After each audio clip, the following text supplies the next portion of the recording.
The latest on the European debt crisis and a new sign that it's spreading across the continent, even here to the U.S. A top U.S. credit agency is threatening to take action against almost all of the countries that use the single euro currency, including France and Germany. Correspondent Mark Phillips is in London with more. And good morning to you, Mark. Good morning, Rebecca. Well, it's frankly the last thing the Eurozone countries would have wanted.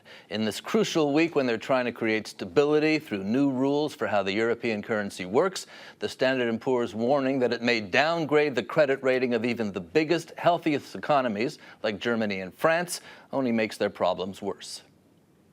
The markets took the news predictably. They started slipping. And this just after they had rallied on the news that Germany's Angela Merkel and France's Nicolas Sarkozy had come up with a plan to keep tighter checks on countries which were borrowing too much, which is what has created the problem.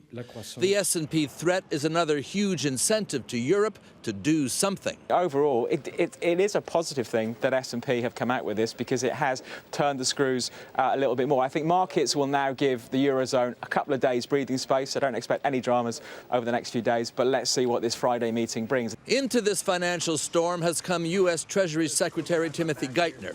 His gym workout a fitting start to a week when he'll run through a marathon of meetings with European financial and government leaders leading up to the crucial summit meeting at the end of the week. The U.S. wants a workable plan from Europe, knowing instability here is contagious.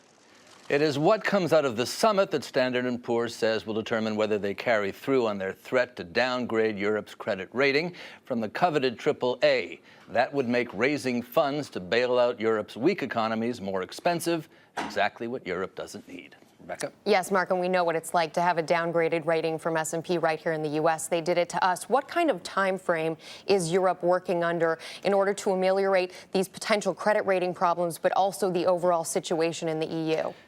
Well, this European credit crisis has been dragging on for more than a year now, but this does seem to be the crunch week. The new proposals, the German-French proposals, which will shift power to the center of Europe and away from the various European capitals in terms of deficits, that'll be published tomorrow. It'll be furiously debated at a summit at the end of the week. And of course, now there's even more pressure because of the Standard & Poor's threat. Yeah, absolutely. CBS's Mark Phillips in London. Thanks, Mark. We appreciate it.